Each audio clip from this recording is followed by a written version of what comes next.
Well, hi, Jim, hi, I'm back with 40 Years Mills and Boon, and it's a different kind of genre this time. So thanks to my library, I have The Vampire Hunter, Mills and Boon Nocturne, okay? So by Michele Hauf, I believe it's pronounced. So this is vampires and witches and that kind of stuff. So here we go. Dangerous magic. All the years battling the undead, Kaz has never seen bloodlust like this. As a night at the stake, it's up to him to put a stop to the mayhem sweeping the streets of Paris. Kaz's task becomes infinitely more complicated when a very attractive witch wants to help with her irresistible kissable lips.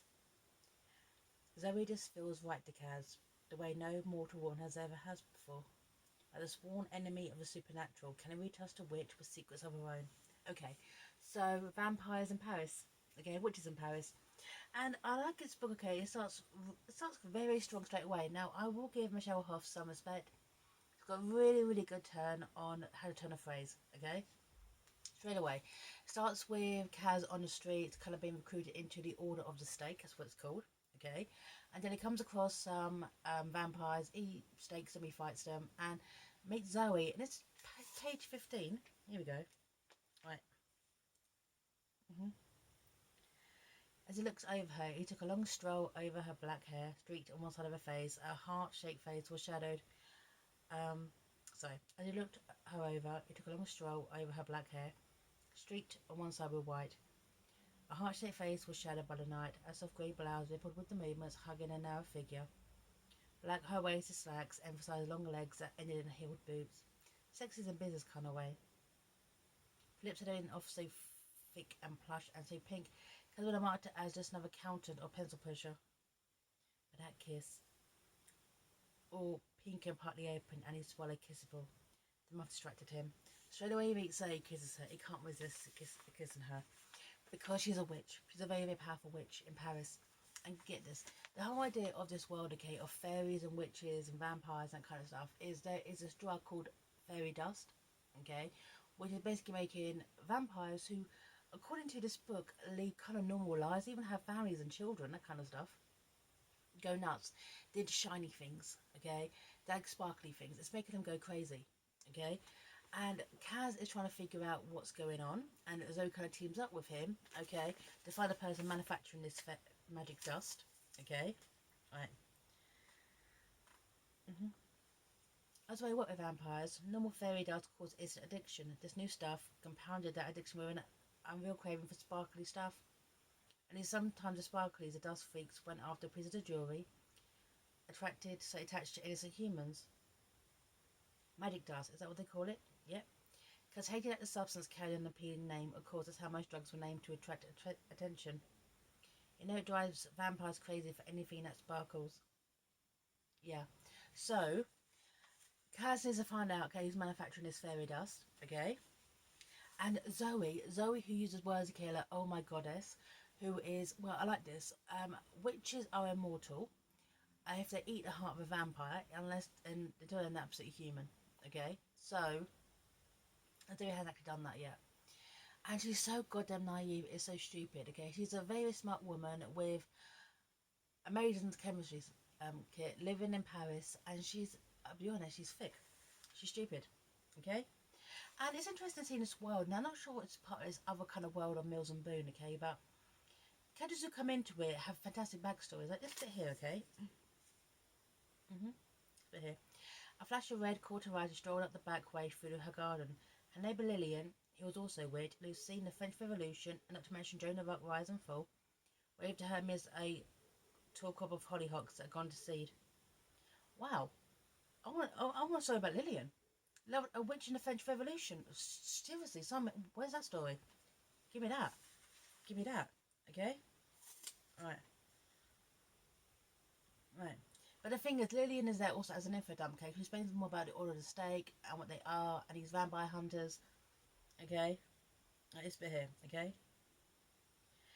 And in the end, okay, so Kaz is like, well, this tattoo on my arm, okay, you know, it was a teenage prank. She doesn't want to say, okay, he's a vampire hunter, she's a witch, but it comes up anyway. Right. My neighbour told me she offered, as a centuries-old witch who knows everything and then some. That mark on your shoulder was a giveaway, a teenage dare. Only a giver, that one. He'd often forgot about that telling symbol. This brand I took when I said vows and was knighted into the order. I was 17. My identity is not common knowledge though. I need to maintain secrecy. Every Tom, Dick and a stat. I like that. Measured up a vampire, like the vampire, interview with a vampire. Will come after me. Okay, so the thing is with this book, it comes to these two, okay, they meet, they kiss, they kind of meet again, okay, there's some foreplay. You know, he's reading the book thinking, we two just shag and get it over with. Honestly, it's what they do, okay, for like a good, like over 100 pages, okay, for they actually do have sex. And once again, Michelle, great handle on the sex scenes, okay, right. So the thing is that Kaz is trying to find his maker of this magical dust. Guess who is the maker? Oh yeah, it's Zoe. It's Zoe. Okay? Alright. I like the fact that, okay, this is basically Breaking Bad. If this chick didn't know she was Walter White, it's even mentioned. Okay? Just that TV show, Zoe. The meth dealer who makes that vile drug. Is that what I find behind his door? Some kind of magic dust lab? Okay? Right. And the fact is, okay, Zoe is so uptight. Okay, this is about her chemistry room. Okay, a magic room. No, it's a blessed area. I'll never allow outsiders in. I'll never dream to allow a mere human. Dumb human stumbling on your vicious magical laboratory.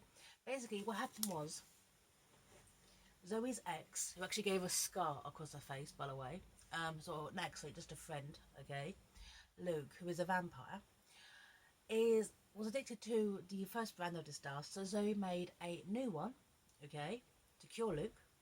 And it turned out so well, and Luke was like, I'm cured, and I called it. No, it actually turned it worse. So basically, Zoe is so goddamn thick. He just Luke's word at everything. She basically became Walter White. She's the one basically causing deaths of humans, of course Paris, because she's so goddamn stupid. Okay?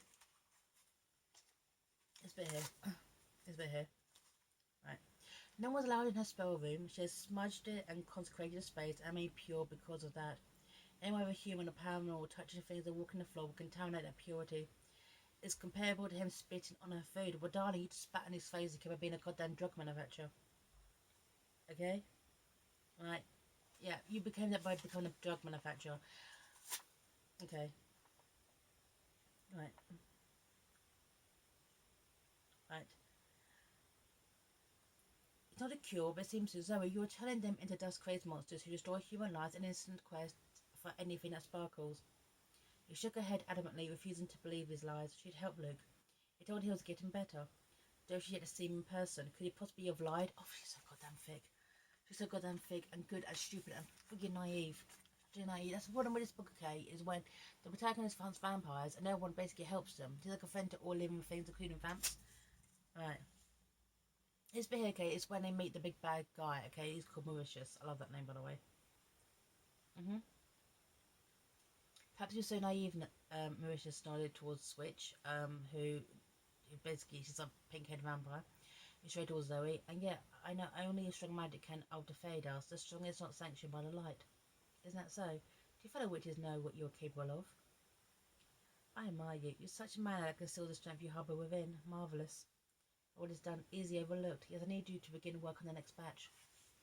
Yeah, so basically, the Mauritius, who's the big bad vampire, who's kind of been supplying, taking the stash, if you will, supplying more to get vamps hooked on sparkly things. He is obviously the big bad, and they've got to take him down. And you take him down, and I like the fact that it's very different from a Mills Boon book, if you will. I just hate Zoe's naivety, and also the whole kind of foreplay between these two. Okay, the teasing between these two, and Zoe's adamant delight. Oh my goddess, it borders on cliche. However, I will give some respect. It's a very, very strong narrative. But I liked it because it's different from Mills and Boom. But at the same time, I find the protagonist so naive, so stereotypical, okay, I'm such a good person. I'm helping the vampires deal with their addiction. I'm not Walter White when actually she bloody is. So, I liked it because it was different, but I hated Zoe because she's so big and dumb. I do like Kaz though as a character though because he's a very kind of, as he was adopted at the age of 16 and he's got some daddy issues too because his daddy was abusive drunk, his mother's dead. He's got some issues of his own. So I liked the premise and I like this world building because fairies, witches, magic and that kind of stuff I would like to see more of these characters, if you will. But at the same time, it could have been better, and Zoe was way too naive. So I'm signing off here. So, The Vampire Hunter by Michele Hauf, Mills Boon Nocturne. I'm signing off here. Bye now.